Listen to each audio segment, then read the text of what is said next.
Hey guys, I hope all of you are doing great. So right now I am here in this really nice place which is covered by a forest, but definitely it is not Sadhana Forest. This place and Sadhana Forest are completely different things.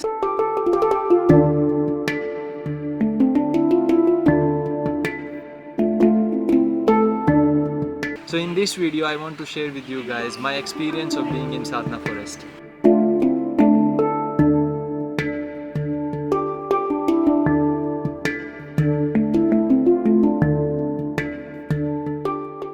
In December 2003, this place was completely a barren land. There were no trees and it's not possible to grow any crop there because all the biomass, everything required to grow a crop was completely gone. These two people, Yorit and Aviram, they decided to change the destiny of this place. That's how it looked in December 2003 and that's how it looks now. Hearing the story how they did it and how long it took them, I was like, wow. I have heard these stories on Instagram and on YouTube that somebody took the land and they just changed it and it took them decades.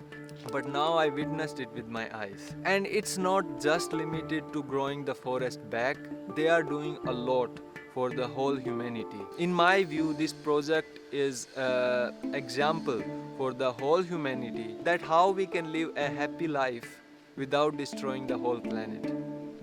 So let's start with our trip to Sadhana Forest. There we met this long-term volunteer who is there for already years, and he said that you cannot go just like this, but I can give you a tour. Really awesome guy. We started the tour with the big hall where all the group meetings and everything which happens in the group happens there. Trees are poems that the earth writes upon the sky.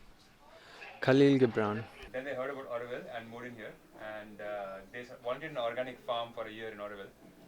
But some of the values they had didn't match with the farm's values, and so they decided to leave the project and start their own project in Auroville, and that's how Sadhana Forest came about. And in 2003, Auroville had 75 acres of land in this area, and it was 100% barren land. So this is exactly how this place looked in 2003. So this the same hut we are standing in right now, this small hut here. So as you can see, it's like totally barren land, and the founders decided that they'll take up this place and recreate the forest which was originally here. So till like 300 or 400 years ago, there was a forest in this place. It's not something which wasn't there. We get financing from people who come for short periods, like 4 or 5 days. Anybody can come volunteer with us and stay for minimum of 4 nights.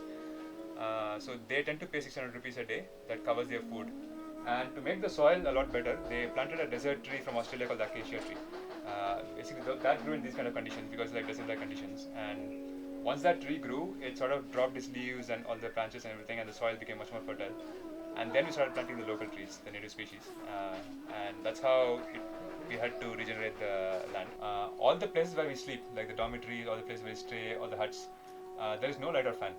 And no electricity also to charge phones. And we do have electricity charge phones in the main area, but not in the private dormitories. And Wi-Fi. Wi-Fi we have in the main area as well. So the reason for that is, of course, we want to save power, but the bigger reason is also what happens is if you have power inside your huts and lights and fans, people tend to stay back with their books and phones inside there, and the community living goes off. So every Friday, for example, we have a forest tour, which starts at 4:30. So right now I'll show you a little bit of the community, but if you want to see the whole forest, it takes around 2 hours to see it. So we can't do it every single day. So every Friday at 4:30, we explain to you about the project and go through the entire forest. And a lot of people come in. Like we have like 60, 40, 50 visitors every Friday nowadays. So anybody can walk in, and we have like a documentary followed by it, and then we have free dinner as well. And even Monday to Wednesday, we have different community events. So every Wednesday, has something called open stage where people can perform anything they want. It's just like a non-talent show, we call it. And Tuesdays, we call it the non-talent show. So it's just like a space to perform. So this is the part where you can chill with everybody, like this part, and the main hall, and this part here. It's really cool. But most of the homes and everything is made with the wood and these ropes which are made from the coconut. Here is the mixed glass paper for the waste made separately. And then second thing comes is the kitchen. Really awesome volunteers were there. You can see the joy on their faces doing the thing, and I really enjoyed seeing them work there. And they were preparing for the dinner, so all of them together cleaning, cutting the vegetables, and it was really an experience. Become more plant-based, what happens is that you just free up so much land that even the poor people can have access to land and more food as well. So it's a great way to solve world hunger as well. And so just give you an example, like to produce like a kilogram of potato or carrot, it takes around 400 liters of water. So a lot of water is used to consumed up. But if you go to like animal products, if you take like a liter of milk, it takes around 1000 liters of water to produce it. And for meat, it's even more. Chicken takes like 4000 liters of water to produce 1 kilogram. And the worst is cow meat. The bigger an animal, the worse it becomes. 1 kilogram of cow takes like 15,000 liters of water to produce.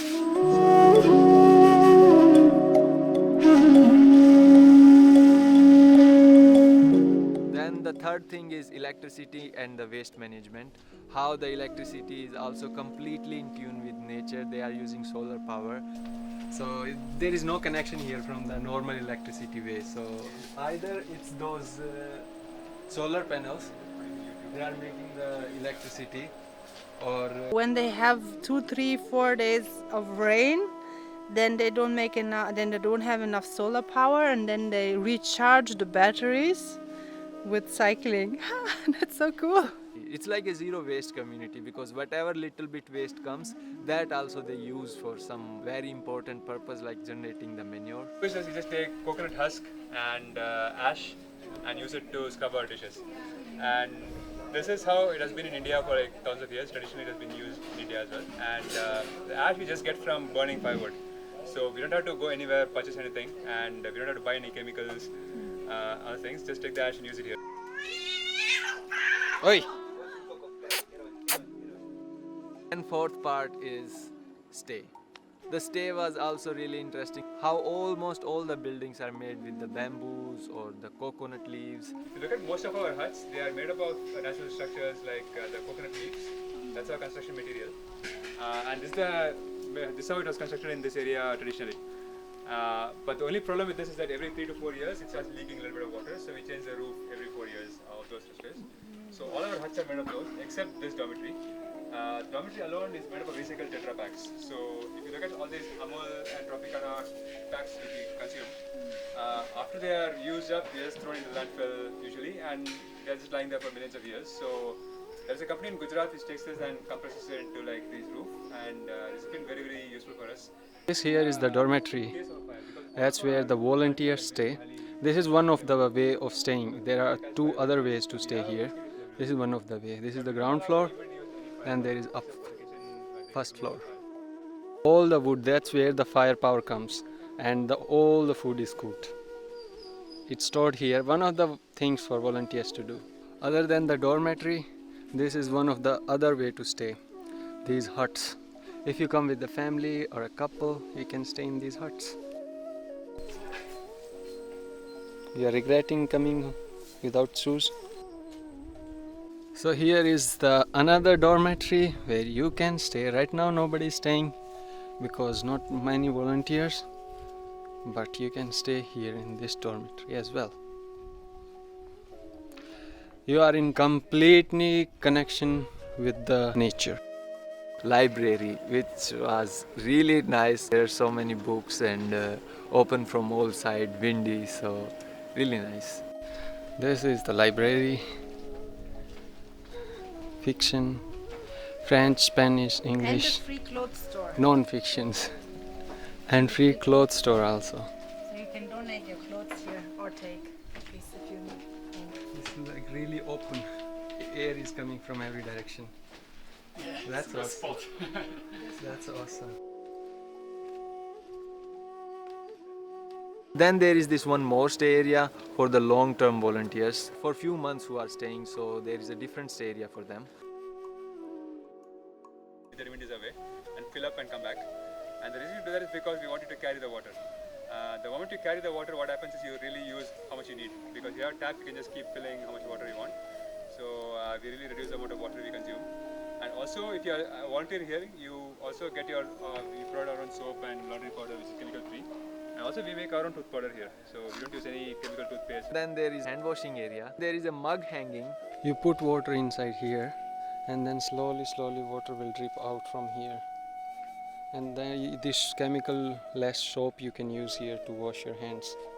So all this thing is done that you use everything, all the resources mindfully, and you see the importance of water. We visited this place at the end of our stay in Auroville, like at the last 2 days I think, so we didn't get the chance to stay there, but I would really like to stay there for some time and volunteer. It was such a place. You will be completely in tune with nature. You will be meeting so many nice people from around the world. Physical and mental well-being is assured if you stay for some time.